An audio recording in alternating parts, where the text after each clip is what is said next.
Hello viewers, welcome back to my channel Rupa's cookbook. তো চলে এসছে আজকে আবার একটা নতুন ভিডিও নিয়ে।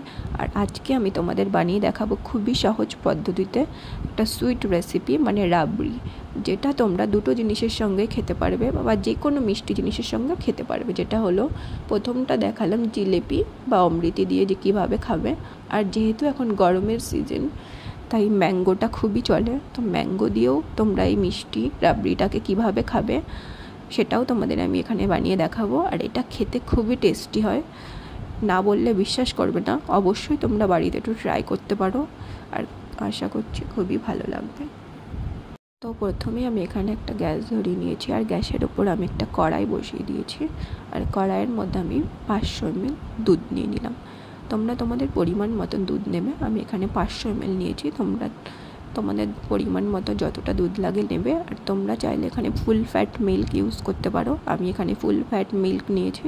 যদি পুরো ফুল ফ্যাট মিল্ক নাও তাহলে এই রাবড়িটা খুবই ভালো হয়। তো এবার রাবড়ি বানানোর জন্য দুধটাকে ভালো করে জাল দিতে হবে।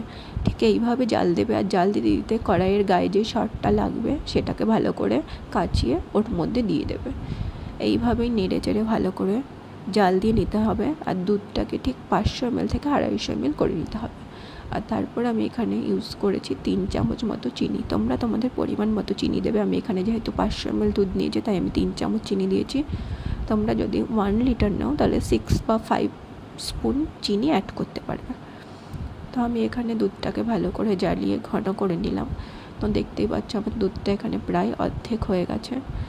তো দুধটা আমার ভালো করে নাড়িয়ে চাড়িয়ে নেওয়ার পর যখন দেখবে ঠিক থিকনেসটা এরকম আসবে, তারপর তোমরা এখানে অ্যাড করবে একটু এলাচের গুঁড়ো।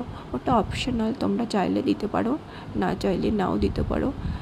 আমি এখানে অ্যাড করেছিলাম 1 টিস্পুন, এর থেকে সামান্য একটু কম এলাচ গুঁড়ো। তারপর আমি এটাকে আরেকটু ভালো করে নাড়িয়ে চাড়িয়ে নিলাম। তারপর এটাকে নাড়িয়ে নেওয়ার পর আরেকটু সামান্য কোয়ান্টিটিটা ঘন করে তারপর আমি এটাকে একটা বাটিতে সার্ভ করে নেব।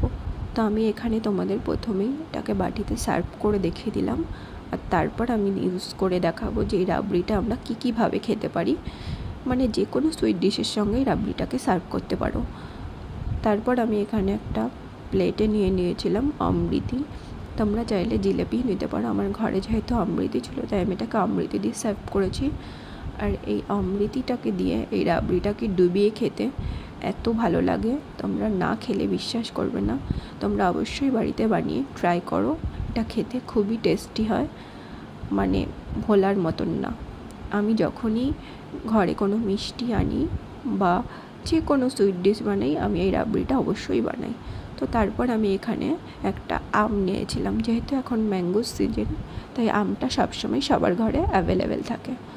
তো আমটা একটু বেশি পাকা ছিল, তো সেটা কোনো ব্যাপার না। আমি আমটাকে ভালো করে কেটে একটা বোল বা বাটিতে নিয়ে নিলাম। তারপর ভালো করে আমটাকে ছাড়িয়ে বাটির মধ্যে দিয়ে দিলাম।